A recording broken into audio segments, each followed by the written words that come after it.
You've heard the phrase good vibes only. It sounds harmless, right? Maybe even inspiring. But what if I told you that simple phrase is actually making you weaker, not stronger? What if the constant push to stay positive is the fastest way to destroy your emotional resilience? Stick with me, because I'm going to explain exactly why. Toxic positivity is this relentless pressure to always be happy, no matter what. It's the unspoken rule that you have to hide your disappointment, silence your anger, and pretend you're perfectly okay, even when your world feels like it's falling apart. It's like putting a smiley face sticker over a cracked mirror. Sure, you've covered it up, but the crack is still there. You're just refusing to look at it. And here's the problem. The more you ignore those cracks, the bigger they get, until the whole mirror shatters. Here's a fundamental truth. Humans are not built for just one emotion. We're designed to experience the entire spectrum. Think about it. Sadness is a signal that we've lost something important. Fear is a warning system designed to keep us safe. Anger is a boundary, telling us when something is not right. Frustration is a message that something needs to change. When you suppress those essential feelings, you don't become stronger. You become emotionally numb. You become disconnected from yourself, from your own inner guidance system. And eventually, you break. Science backs this up completely. Studies show that when you actively push down so-called negative emotions, they don't just disappear. They actually intensify. Your stress hormones, like cortisol, rise.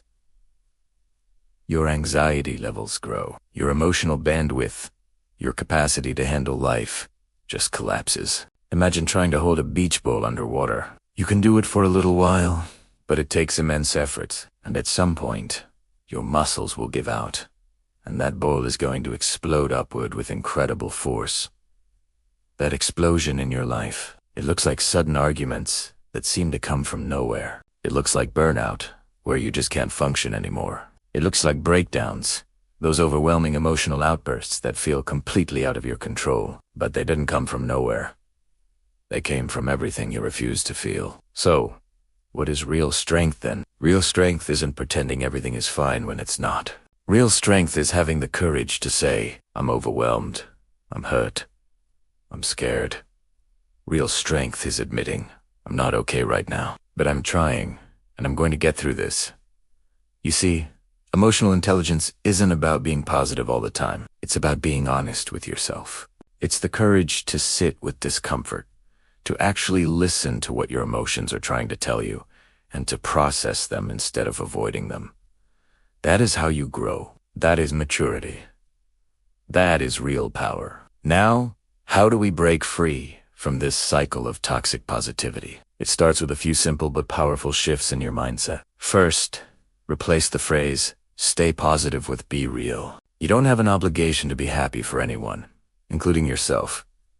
Your only obligation is to be authentic. If you feel sad, allow yourself to be sad. If you're angry, acknowledge the anger. Authenticity is the foundation of emotional health. Second, start naming your emotions instead of ignoring them. This is a technique called affect labeling. Simply saying the words, either out loud or to yourself, I'm feeling sad, or I'm frustrated, or I feel lost, is incredibly powerful. Research from UCLA shows that just naming a feeling can reduce its intensity by up to 40%. It takes the power out of the emotion and gives it back to you. It moves the activity in your brain from the reactive, emotional part to the more logical, thinking part. You're no longer consumed by the feeling. You're observing it. And third, allow yourself the full human experience. Happiness feels so good precisely because sadness exists. Light only matters because we know darkness. Trying to live in a state of constant, forced happiness is like trying to eat only sugar for every meal. It might taste good for a moment, but eventually, you'll become sick and malnourished. You need the whole range of flavors to be healthy. You are not a robot, programmed for a single output. You're a complex, beautiful, and sometimes messy human being.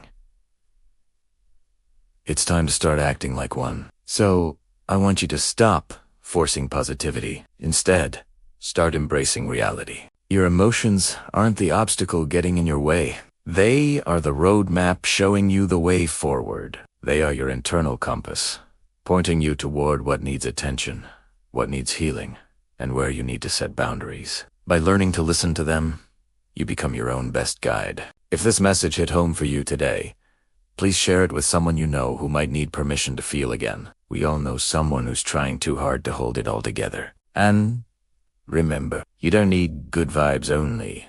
You need true vibes only. If you found this helpful and want more tools to build a stronger, more authentic mindset, make sure to subscribe to the channel. Thank you so much for watching, and I'll see you in the next video.